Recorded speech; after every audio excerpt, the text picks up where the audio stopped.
the notice. First of all, I'm just going to show you how to find a notice and register your interest. You've probably already done that if you're at this point, but just want to give you the whole picture and make sure that everybody knows how to get in and to access that. So as I say, sometimes it can be a little bit slow, so just bear with me. So just going to pick any random notice, and it needs to be a contract notice. I did find one yesterday and now it's jumped further down because people have been putting loads of notices on today. So we would just find a notice that we were interested in. So obviously for this one, it's the blacksmith framework tender. And as you can see, sometimes it takes a little bit of time to catch up. So contract. My goodness, people have been very busy today with their notices. I'm just trying to find one that's a contract notice. Right, so this one at the bottom, I think, should let us just demonstrate. So if we just pretend that this is the blacksmith notice, for now, we're going to click into here. And then that's going to take us into that particular notice. So what you get when you go in there is you get a basic introduction of what it is, and that just tells you who is the contracting authority and what is it that they're looking for in very basic terms. And one of the really important things that you get from that introduction section is what is the deadline.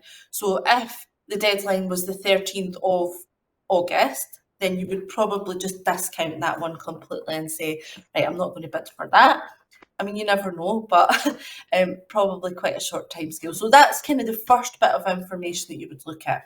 And then there's another tab here that says full notice text, and that gives you a bit more detail. I'm not going to go through all this because obviously this isn't the notice that we're interested in, but it gives you more details of things like the contract value, what the award criteria is going to be, and so on. So from that, you should have a reasonable indication of, is this something that you think you would like to bid for? And then if you think you would like to bid for that and you would like to get some more information, you just click this button here, which says record your interest now. And this is all we're going to do with this notice because this is not our notice that we're interested in. But I'm just going to show you what that looks like. Sorry, it's making me log in again. We registered interest and then we just save it and continue. They make lots of buttons, annoyingly. So once we've registered interest, that now then goes into our interest list. And we'll be able to then look at the blacksmith one as well, because I've already noted interest in that. So in your interest list, it's just got a big list of all the notices that you've registered interest in. So I'm now going to go down and find the blacksmith and fabrication one. So it's here. We can see that it was published on the 11th of August, and we can see that the deadline for tender responses is the 12th of September. So that's a really important date for us to keep in our heads. And that is basically going to be what we work back from in terms of the planning. So if we click in now to the notice, because we've now registered interest in that, we have extra tabs here. So you can see that you've got a tab called Documents. That's all the documents relevant to this tender, so you can only get into them because you've now registered interest. So you want to download all of those documents once you've got access to them. And then another important feature within Public Contracts Scotland is the Q&A tab. So this is where you can ask questions about the tender. This is also where if someone else asks a question and the authority answers that question, you will be able to see those answers. So you can see here, I have asked a question yesterday. You just click that button, ask a new question. And I've asked a question to say, is there any specific word or page limit per question? or is there any specific font size or spacing requirement? So the authority hasn't answered that question yet. So that sits there in pending questions. I'm the only person that can see that question. Once that question's been answered, then everybody will be able to see that, and it would sit under this answered questions section. So it would show what my question was that I asked, and then it would show what was the answer that the authority gave to that. So it's important that you check this Q&A tab and make sure that you can see all the questions that are in there. The reason for that, and the reason why the answers are copied to everyone, there could be something in there that's relevant to what you're going to put in your bid. So if someone said, say it was a desk, and someone said, what width does the desk need to be? And they come back and say, it needs to be 1 metre wide. You didn't know that information from the tender already. But because someone's asked that in the Q&A, you now know that information. You're not going to put a desk in that's 1.2 metres wide. So there can be some really vital information contained within that Q&A box. Every time the authority answers a question, you do get an email as well, which will say the question has been answered, and then it has a link that you can click into and go straight in. So you can kind of get access to the answers in real time, but at any point you can come into this tab as well and just make sure that you're up to date. Once there are answered questions in there, there is also the option to download the answers into a spreadsheet. So if, say, you needed to send that to someone else that was putting together part of the submission, you can just download that and keep track of it that way. So that's just a wee bit about sort of Public Contract Scotland, the information that would be contained in there. And we're then going to just have a wee look at some of the documents that you're going to be looking at and how to sort of start pulling information out of those and doing that planning. Does that make sense to everyone? Is everyone okay at the moment? Any questions? I can't see anybody's hand up, and I can't see anything through the live chat just now, so I assume that's okay. But please feel free to do that, guys. There's wee reactions at the bottom of your screen. Just put the wee hand up and we'll unmute you, or pop it through the chat. Thanks, Mandy. Yeah. Okay, my screen's somehow went black, so just bear with me. Right, okay, so if we go back to the documents, you can see there's a big list of documents there. For any tender, the main document you really want to find is the one that's called Invitation to Tender. Sometimes it might be called something slightly different. It could be called Instructions or tender information. It's normally called Invitation to Tender or ITT. And that basically is where you will find what is it that they actually want, but not just sort of generally a bit more specific in terms of their statement of requirements. And it also tells you how they're going to decide who's going to win this contract. So the evaluation methodology, the criteria, what kind of questions that they're asking, and what documents and stuff that you need to compile in order to submit your response. So that, for me, is the starting point of planning out how you're going to respond. You need to know what it is that you need to provide. There's lots of other documents here as well, appendices. So you would have downloaded them, and most of them you also need to fill in and upload. But that's detailed within the ITT as well. So we'll go on to that and have a wee look at just planning out and listing some of that out. So I'm just going to jump to the ITT document. And I'm not going to go through it in full detail, but there's just some things that I'm going to pick out. Excuse me.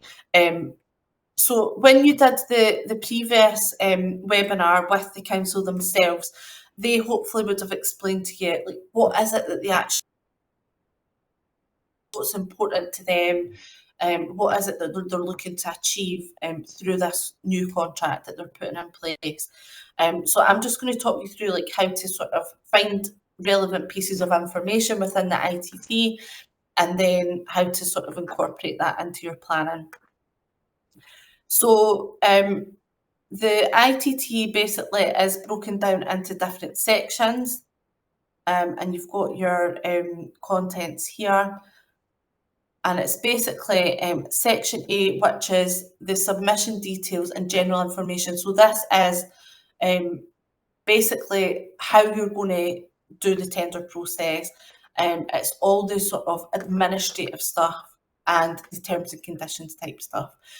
Part B is the specification. So this is what is their detailed requirements, what exactly is it that they want you to provide, and then really importantly, how they're going to structure this contract going forward. So the lots, they're going to break it down into geographical lots in this case. Site visits, what is the contract duration, and then some of the more sort of contract management stuff, report in KPIs and so on. So it's quite detailed in terms of what exactly is it that they want from you, and what are the things that are important to them. Part C is legal stuff, legal notice, contractual requirements. Part D, really, really important. This is a really critical section to get your head around. What is the evaluation methodology? That tells you how they're going to decide if you're going to be the winning bidder or not. So you really want to get your head around that. That's important in a number of ways. So when you're sort of planning your response, the evaluation methodology helps you to understand what are the things that are important, and that are, if it's something that's weighted higher, that's something that you're going to give more of your time and attention to. So it helps a bit for that planning.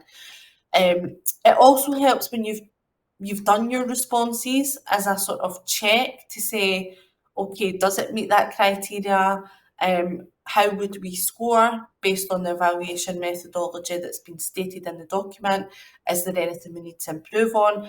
And then further down the line, once the council has evaluated the responses and advised of the outcome, it also is important for you to understand, how did you score against that evaluation methodology? And a really important thing is, do you agree with the way the council scored it? Have they scored it based on what they said they were going to do? Is there any areas where you've maybe scored lower, where you think you should have scored higher? Is that something you want to challenge? So it's really important to get your head around all of that. So I'm just going to go through the document and just pick out a few bits. Just bear with me. So, sorry, the first thing I just wanted to pick out, now I've lost it, here it's here. So the tender submission date, that's obviously really important to understand when that date is. The date is the 12th of September, so exactly a month today. And it's 12 noon, so you must have submitted your response by 12 noon on the 12th of September. So this is the one that you want to have in, like, I always highlight it in yellow. My tip when I'm working with clients, if the 12th of September is the deadline, our deadline is the 10th. I always work based on a couple of days before the tender deadline. It's not always feasible. Sometimes we're a bit pushed for time. Sometimes someone will find the notice and it's only got 2 weeks left until the deadline and we need to use all that time up. But if you've got a month, I would strongly suggest, like, try and aim for the 10th and then add in a wee bit of a sort of security blanket, because you really don't want to be submitting at like 11:59 on the 12th of September if you can avoid it. I have done it for a client before. It was them not providing information, not me, but it wasn't very good for the nervous system. Like, my heart was like pounding with this 11:59, like trying to upload a document. So if you can avoid that, please try and do that. And if you've not submitted your response by that deadline, you will not be able to submit it. It used to be in the past, years ago, definitely showing my age now, when we did paper-based tenders, we did used to get people like running in the door like 2 minutes past 12. Oh, like I've been stuck in traffic. there would be a little bit of flexibility to accept it, but because it's all electronic now, like the system literally just doesn't let you, it just doesn't let you submit it after that time. So that date's really important. Another really important date, if I just jump back quickly to the Q&A box, you'll see it here.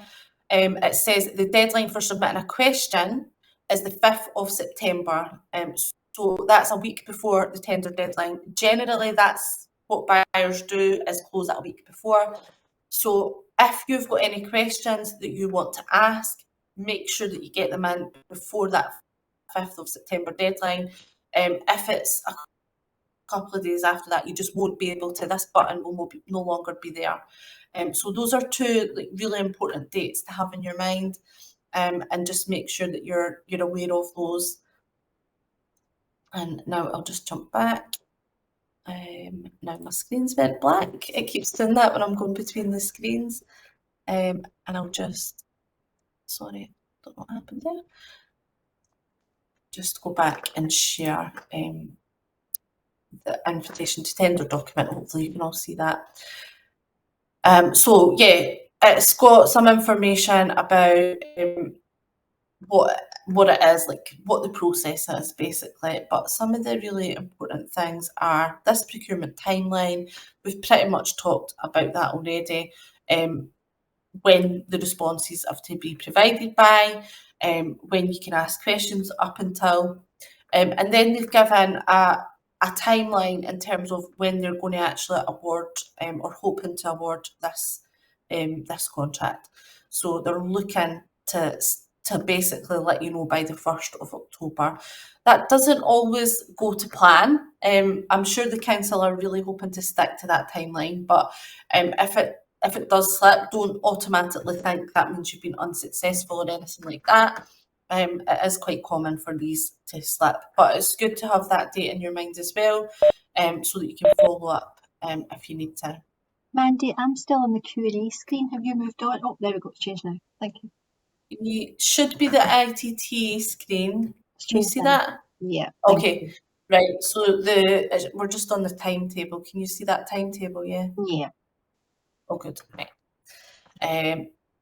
Okay. So then they're telling you what is the format of the response. So this is really helpful because this basically lists out all of the things that you need to fill in order to be able to submit a full response. So what I would do is I would then take that and make that the basis of the planning. And I'll just go in and show you my very fancy high-tech spreadsheet that I use. I'm definitely being sarcastic. So these are all the documents that you're going to need to complete. So we've got the completed award questionnaire. That's the method statements. Those are the written responses that we're going to provide, and we're going to go into those in a wee bit more detail later. That part, that first point there, that is the bit that's going to take the most time. So in terms of your planning and scheduling of resources, this is really the part where you're going to need to focus a lot of your efforts. You need to provide the completed pricing schedule, certificates and declarations. There's a business continuity questionnaire that needs to be completed, and then there's also a list of other things, so health and safety policy, risk assessment, training matrix for your staff, copy of your insurance documents, and also the completed supplier incentive service. So this is great because this basically acts as a checklist of everything that you need to provide in order to even be considered for this requirement. Sorry, I also should have mentioned it says we need to complete the single procurement document as well, and that's really important. We'll go on and have a look at that in a second. So just in terms of planning, I'll just jump to a little spreadsheet that I've got. This is not specifically for this tender, it's just one that I use as an example for people. And you will see that I was definitely being sarcastic when I said it's high tech. So this is, as I say, it's just an example. I use it when I'm working with clients. So the time that I've put in here is based on my time for the client, but you can adapt it for your own needs in terms of, planning within your business. You can see I've got that tender deadline highlighted in yellow, and I'll share this within the documents that are sent out. But straight away, the first thing that I do is I would have an initial meeting with my client. If you're doing this on behalf of your business, what I would suggest you do is have that type of planning meeting with everybody that's going to be involved in that process. And that's just to kick off the thing.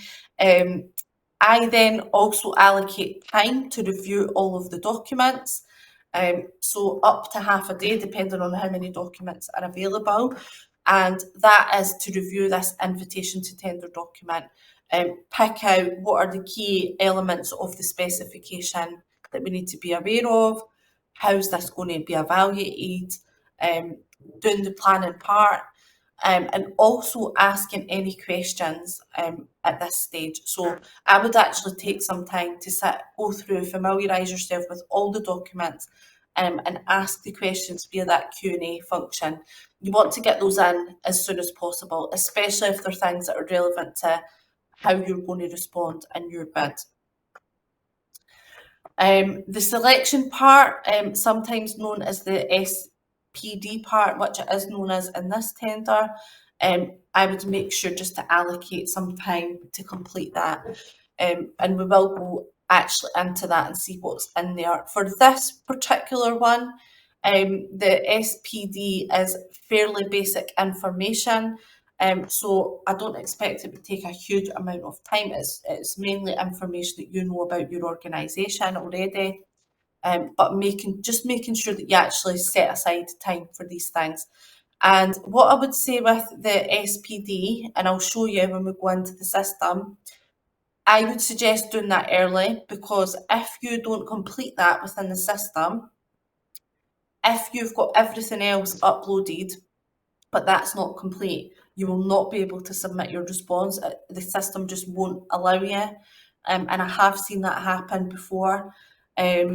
Actually, when I was on the buying side, and a company lost out on a big contract that they had actually been the main supplier on for a long time, and it was purely because they hadn't completed that SPD and they didn't realise. So when they came to submit, it just stopped them from submitting it, and they didn't have enough time to go back and complete it. So it was very unfortunate. So I would suggest doing that part first.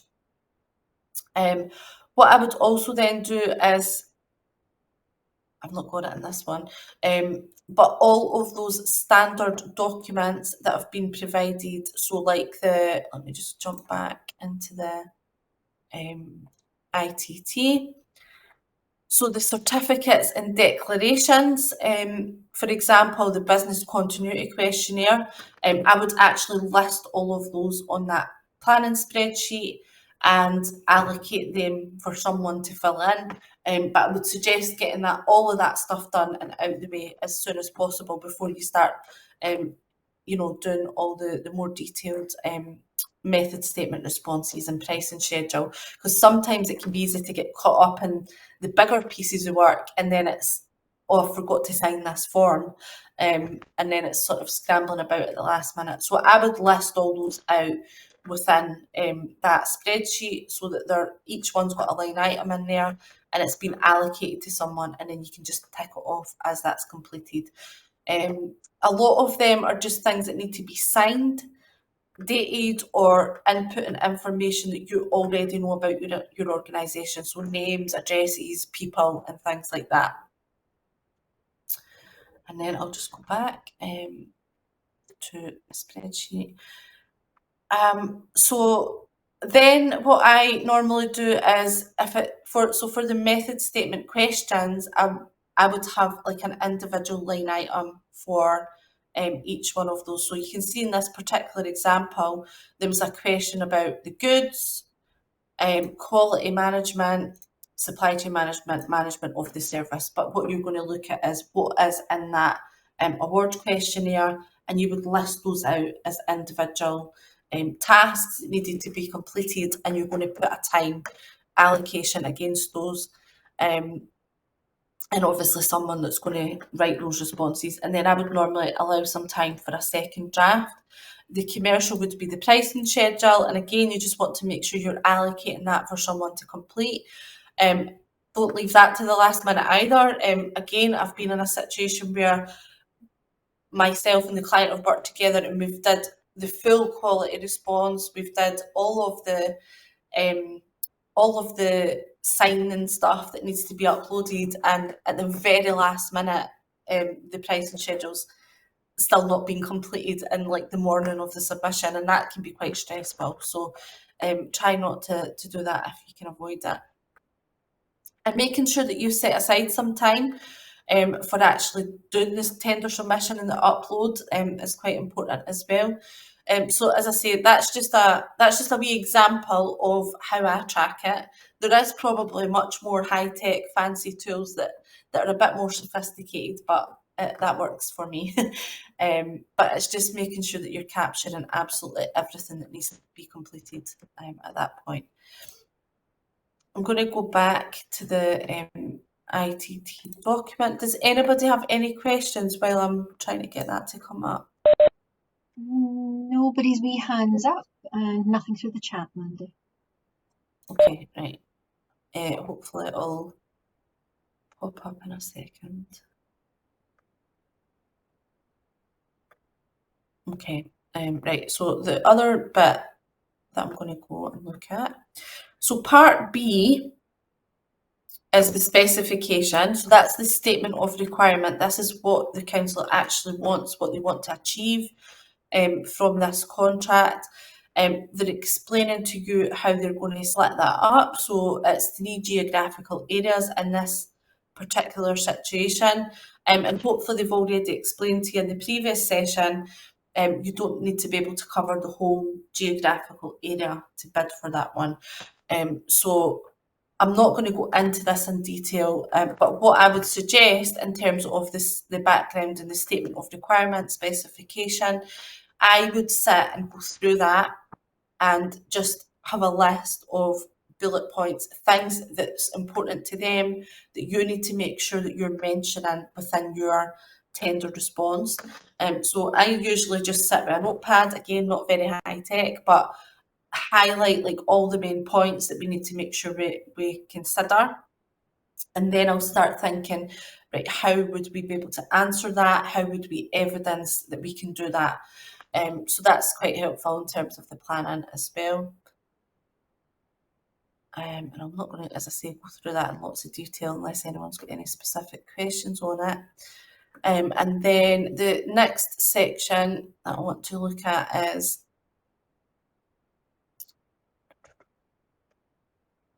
the next section is part D, which is the evaluation methodology. So this is them telling you how they're going to evaluate your response. And as I said earlier, it's really important to get your head around that because you want to know what is important to them. So what do you need to include in your response and how do you need to frame that? And then later on, it's important because you're going to see what score you got and you want to make sure that you're happy with that score. And obviously for future tenders, that feedback is helpful as well because you can improve things. So they're doing it in 2 stages. The first stage is the supplier selection stage, which is the single procurement document. And we'll actually go in on Public Contract Scotland and we'll have a look at what that looks like. That is basically making sure that you are capable and you have the capacity to be considered for this contract, and you will only be taken forward if you pass that section, essentially. If you're considered that you pass that section, you will then have the rest of your tender evaluated. So stage 2 is the tender award stage, and the evaluation criteria for this particular tender are split 60% on the price. So those price schedule documents that you need to complete, 60% of the points are allocated to whatever you respond in those. And then the quality section is 40%. And when we say quality, that is the answers that you've provided to those method statement questions. And then we can see that the quality part is then further broken down into different method statements. So you've got 6 method statements. So this is what I would list in that spreadsheet. I would have method statement 1, 2, 3, 4, 5, 6. Now, the council haven't specified any page or word count against these method statements. So sometimes what we'll see is method statement 1, maximum page count 4 pages. Method statement 6, we just want 1 A4 page, for example. They've not provided that information. So I have asked a question on that. But what I think probably is the case is there's not a word or page limit because they've not said. But just want to make sure that is the case. So the other way we can start to think about how to allocate time for these is to look at how they're rated. So this provision of services is 40% of your quality score. That's a big part of the points that you're going to receive. So to me, this is the one that we need to spend the most time on. And health and safety is very close to that. So these are the 2 big questions. Maybe a bit less time on the contract management and management information, and less time again on the fair work practices. But it's not to say those things are not important. When I am working out how much time is required, I will normally allocate about 4 hours per page of writing. And that sort of aligns with APMP, the Association of Proposal Management Professionals. They've did a lot of work with bid writers and bid consultants over many, many years. And they've came up with these sort of benchmarks, how long roughly, if you're starting from scratch and you've not done a tender before, how long should it take? So I would say roughly 4 hours per 1 page of writing. So if it was me that was planning this particular tender out, I would be thinking that the bottom 2, the 5% responses are probably 1 page. So that would be 4 hours each. And you can see then that's 1 full day just for those 2 questions. The 10% ones I would probably say are going to be 2 pages, so they're probably about 8 hours each, which is another 2 days. And then for the top 2, I would probably be saying they're about 4 days. So that's about 16 hours per question there. So I don't know what that adds up to in my head, but you can see how that's quite a lot of time that you're going to need to spend just on putting together the method statement part. So you can see why I'm saying that this is the bit where you really need to spend the most time on this part. That's how to break that down. And again, I would then go back to the spreadsheet and I would be allocating the time in there to say, okay, question 1 is going to be 16 hours or 2 days, however you want to put it. And looking to allocate that to someone within the organisation. You might just be the one person that does everything. It really depends on your setup, but planning out that time is so important right from the outset. What I also do, what you'll see within that spreadsheet is, this is partly because I want to show the clients how long it took, so that when I bill them, I only bill them for the time that we actually spent. My estimates are usually really bang on, to be fair. But the other thing that this would be useful for you guys is if you're doing future tenders, so we could say, what is the estimated time, but then how long did it actually take? So, if you estimated, 4 hours for something this time, but it actually took 12 hours, you might want to build in a wee bit more time for that in the future. So hopefully that's helpful. Has anybody got any questions about any of that before we move on? I'm going to go into Now is a good time, guys. Use the wee reactions at the bottom of your screen, the wee hand up, and that'll prompt you to send over an unmute if you want to chat with Mandy. Or pop it through the chat, just type it in and I'll read it out on your behalf. But nothing for the moment, Mandy. Okay, that's great. The final thing I just wanted to show you on the ITT is in relation to those quality method statements, they're then telling you how they're actually going to score those. So they're going to use this 0 to 4 scoring methodology, and against each score, there is an explanation of what that means. This is a real gift to you, because what I would suggest you do is when you've produced your responses, you pretend you're the buyer and you score that and just look at those descriptions. Does it meet the criteria that's been explained within that description to get a 4? And if it doesn't, you know, is there something that you could do to improve that? So when I was on the buying side, this is what I would have in front of me when I was looking at someone else's response to the tender.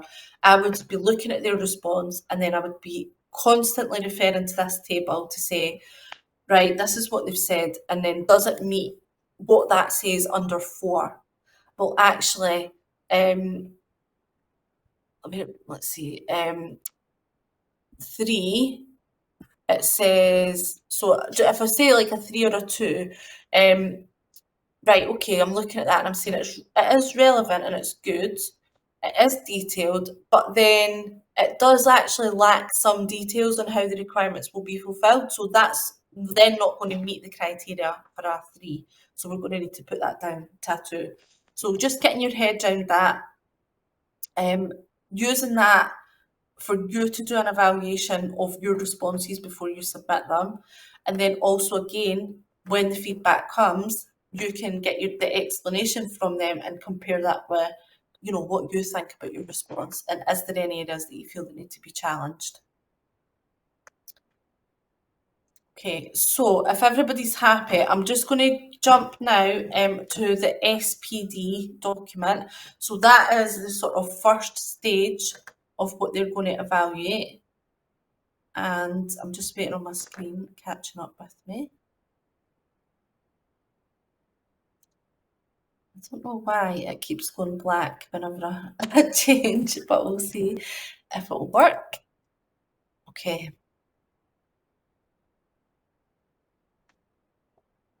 So we're back. Hopefully you can see the notice again for this particular tender. And then on the right-hand side, the top right-hand side, there's a few buttons. And what we want to do is click the button that says go to post box, and that's how you're going to start putting the response together to submit. So we just click that. And it's making me log in again, annoying. Okay, go to post box.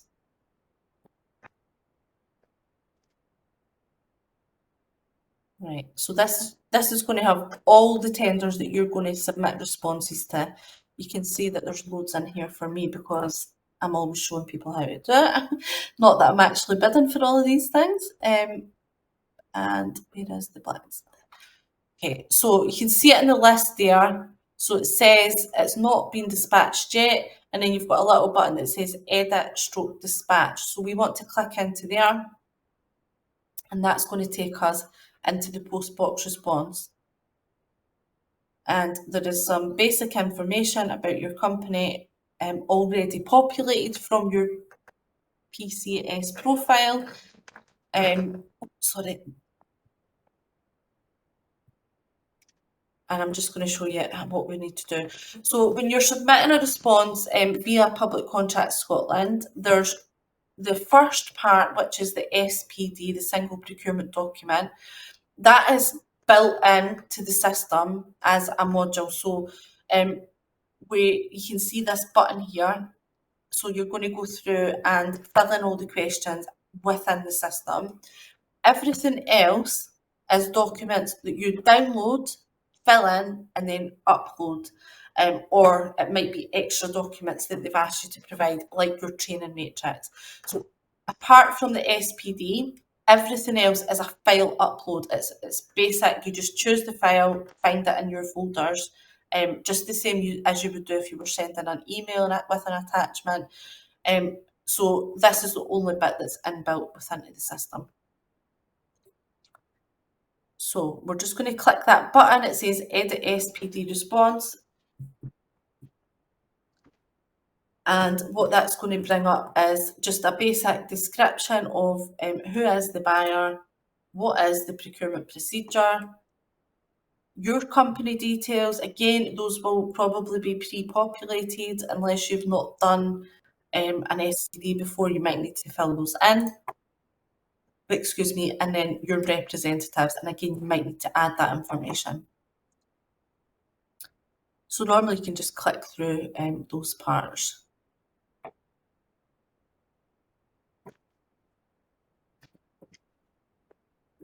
This part always seems to take a little while for some reason.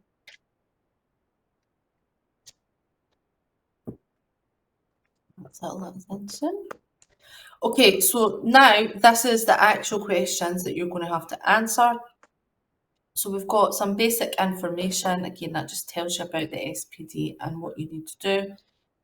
And then the first tab that you need to complete is the bidder information. So this is information about your company, who you are, what type of organisation you are, and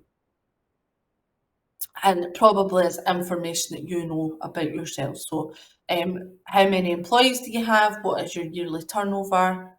Are you a supported business?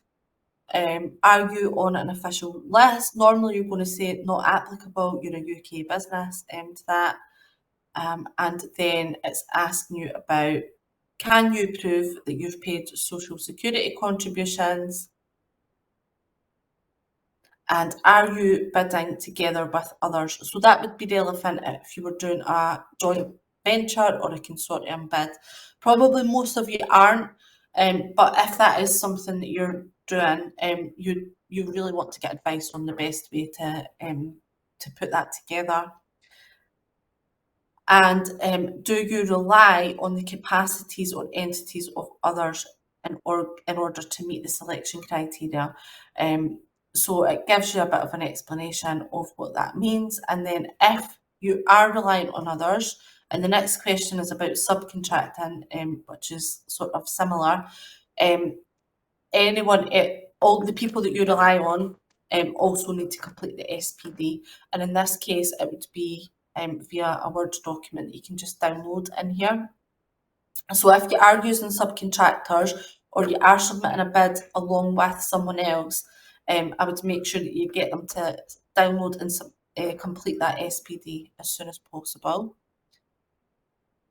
And then the next section is exclusion grounds. So the Scottish Government basically has set specific grounds where bidders can be excluded from the tender process.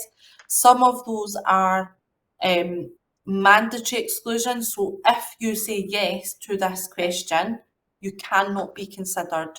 The council cannot take you forward any further.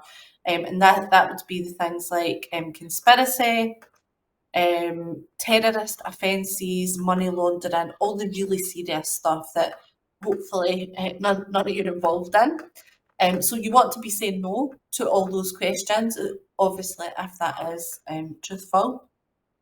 And they then also have discretionary exclusion grounds. So there's certain things where you might say yes to a question. So if we just take, for example, environmental, social or labour law, have you breached your obligations in relation to that? You ideally, hopefully, you're going to say no to that, and that's fine. But you could say yes if that is something that's happened.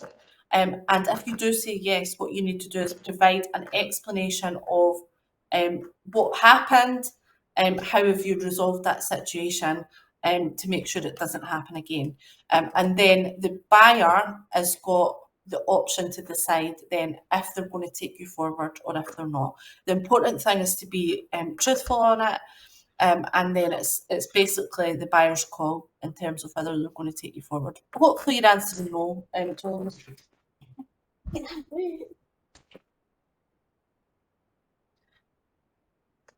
Okay, and then the next section is the selection questions.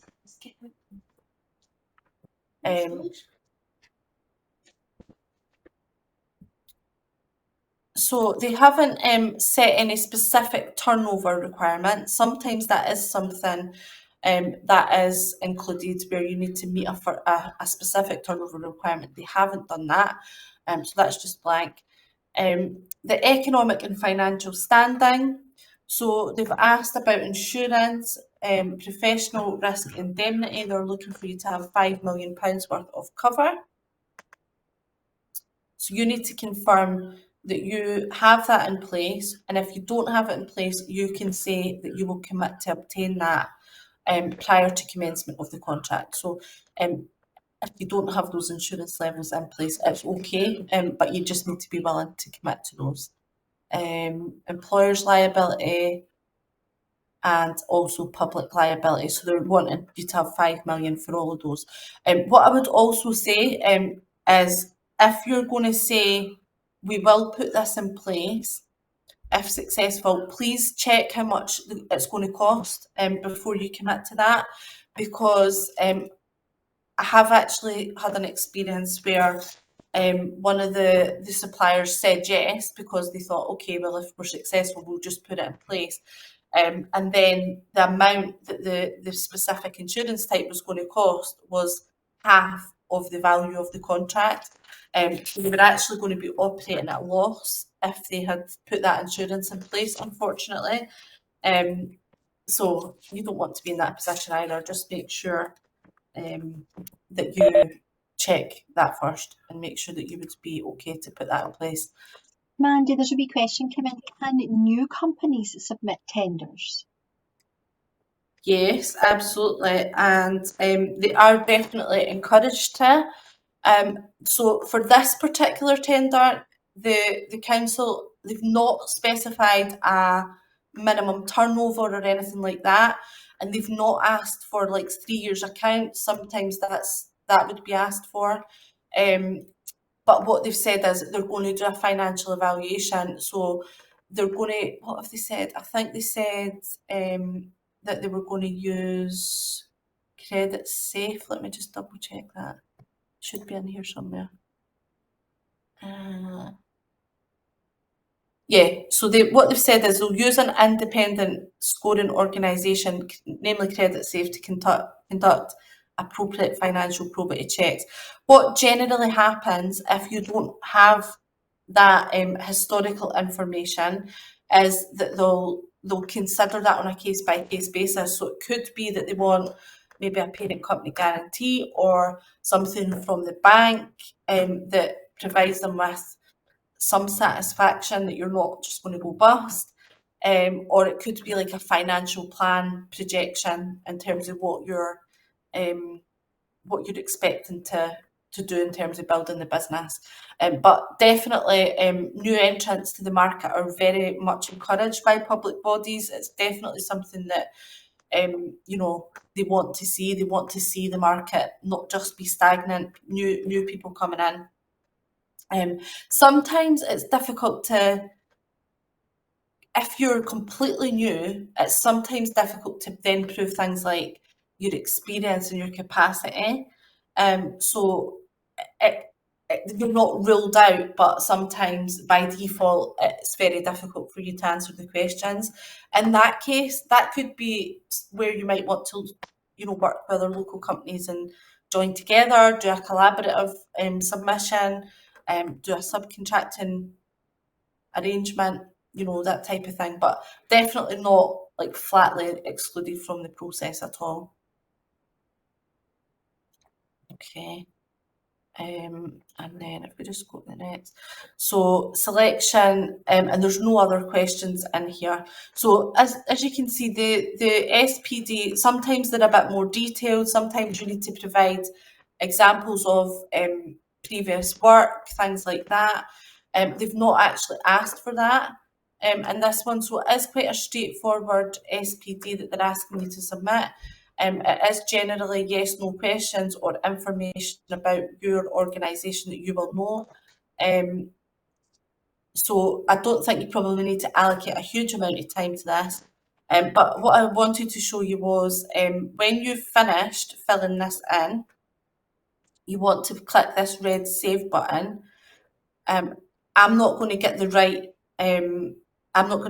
option here because I've not filled in every section. So I've got a button that says save only. The reason I can only see that one button is because I've not filled in everything on that SPD. When you've filled in every question on that, there's also then going to be a button that says save and lock. You must save and lock to be able to actually submit your tender response. So what I would suggest is if you fill in this SPD, save and lock, make sure you've done that part of it before you even start uploading any of your other documents. Because again, even if you filled in the whole SPD and you've uploaded all your documents, if you then try and submit, it won't let you do that. And if you're doing it at the last minute, then you just won't be able to submit the response at all, unfortunately. So that's just a wee tip to make sure you've done that. Has anybody got any questions about the SPD? I realise that was a wee bit of a quick whistle-stop tour there, but as I say, they're not asking a huge number of questions in it. No, nothing around the SPD. Josh was asking for the recording of this, but we'll chat about that. But nothing but the SPD. Okay, right, so what I'm going to do now is I'm just going to jump to the...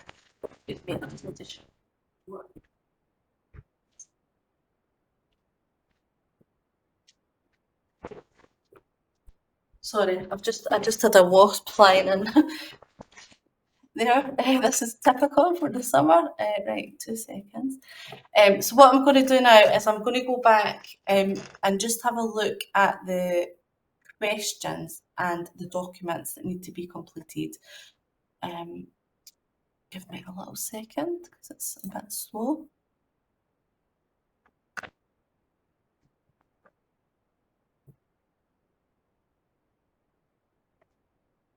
It's very slow. So you've done the SPD. You've also got then your list of appendices that you need to complete. So I'm just going to quickly show you them. I'm not going to go into a detailed explanation, but again, I would suggest do the SPD, do these appendices, and then you've done that part, and then you can really concentrate on the pricing schedule and the award questionnaire. So this document is, sorry, it's been very slow, certificates and declarations, and the majority of that is things that you just need to sign. So the first one is, sorry, it's jumping about everywhere. I'm scrolling down and then it's jumping back to the top. The first one is non-disclosure items for freedom of information. So if there is anything that is very commercially sensitive that you do not want to be provided as part of a freedom of information request, you would list that here, and you need to provide your reasons. Just to sort of caveat that, the council might not always have the ability to refuse based on the reasons that you've given. So they will still need to consider that if a FOI request is submitted. But this is where you would put that information, and then you're just signing that. Number 2 is the certificate of bona fide tendering, and again that's just your name, information and a signature.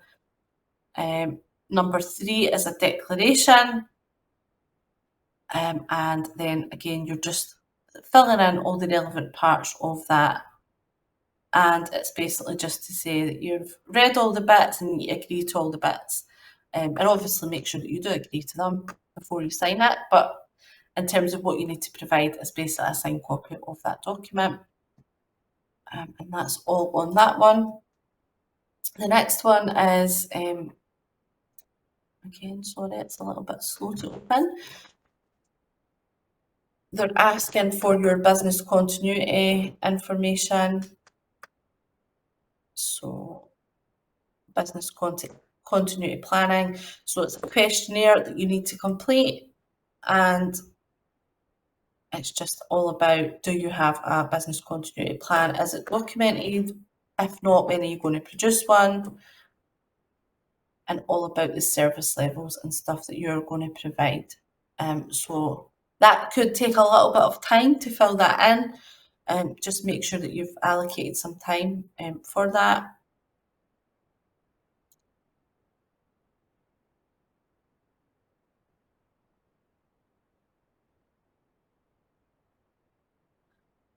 And then this document is the Supplier Participation Agreement for the SIS programme.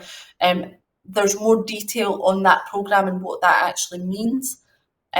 Supplier Incentive Service within the ITT document. So it's not mandatory that you sign up to that, but have a read in terms of what that's asking of you. And then this would be the form that you need to complete. And I think that might be all the forms. Just trying to open the next one to double check. Sorry, I've got them all open, but they're still loading. Sorry. And then there's the supplier information form, Appendix 7. And if we just look at that again, that is information about your company, so that should be fairly straightforward.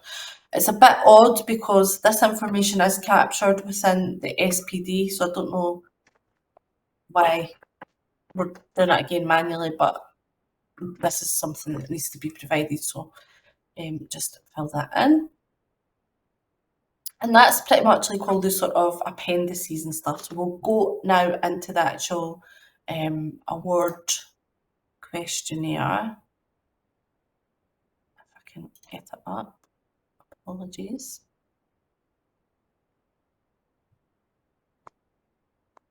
I think the jump in between documents seems to be the thing that takes the longest time, doesn't it?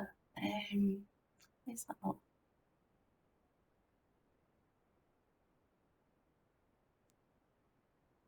Yeah. Apologies. Does anybody have any questions about any of those forms or appendices or the SPD or anything like that while I'm trying to open this? Nothing.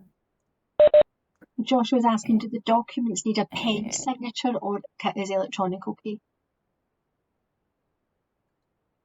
I'll need to check. What I'll do is I'll send an update on that with the files that we send out, because I don't actually know. Sometimes, most of the time, an electronic signature is accepted, but I know that some councils still want like a wet signature, so I'll double check that and let you know.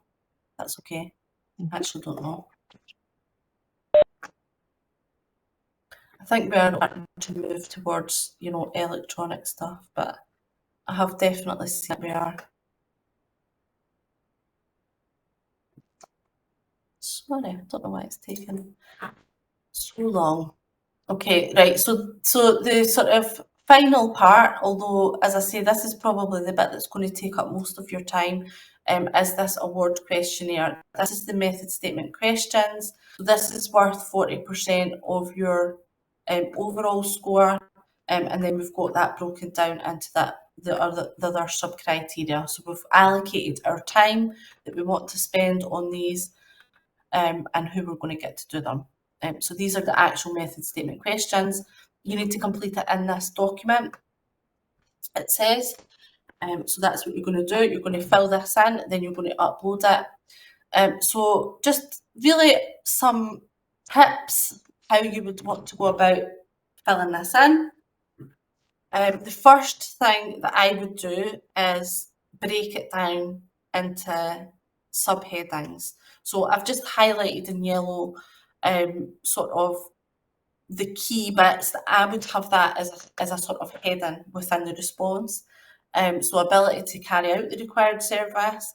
And what we want to be doing in this one, the provision of goods, services and works, we need to keep linking it back to that statement of requirements. So remember I spoke earlier about having that bullet point list of what are the key things in that statement of requirements. This is where we're going to go back and say this stuff, and this is why we can do it, and here's some examples of us doing it for someone else, if you've got that. They're asking for, if relevant, successfully achieved on contracts of a similar nature. So again, providing those case studies, examples, evidence that you can actually do the things that you're saying that you can do. And then it's asking about your procedures regarding confirmation of when the repairs and maintenance work will take out. So how are you communicating that back to the council? And then is there any periods of time where the ability to carry out this work is unavailable? So they want you to tell them that. If not, please make sure you still put that in, and just explain that it doesn't apply, because if you just miss it completely, then you've not fully answered the question.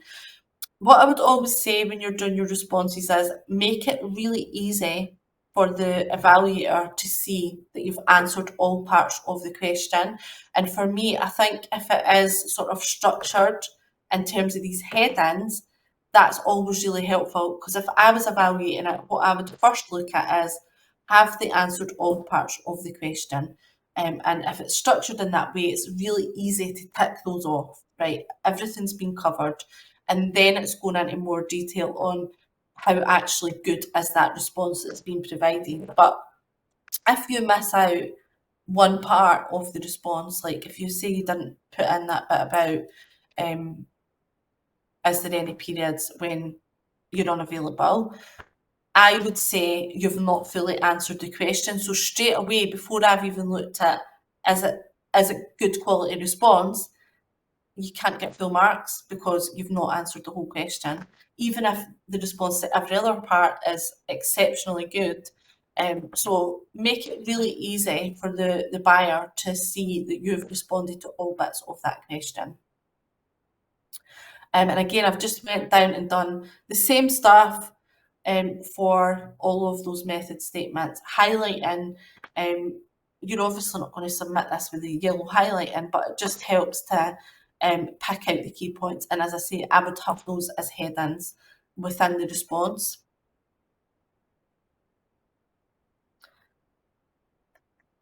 And just making sure that you're covering every single point that they've included within the question. And these questions are, because they're not structured as like bullet points or sort of subheadings, you do need to make sure that you're just picking out every single aspect.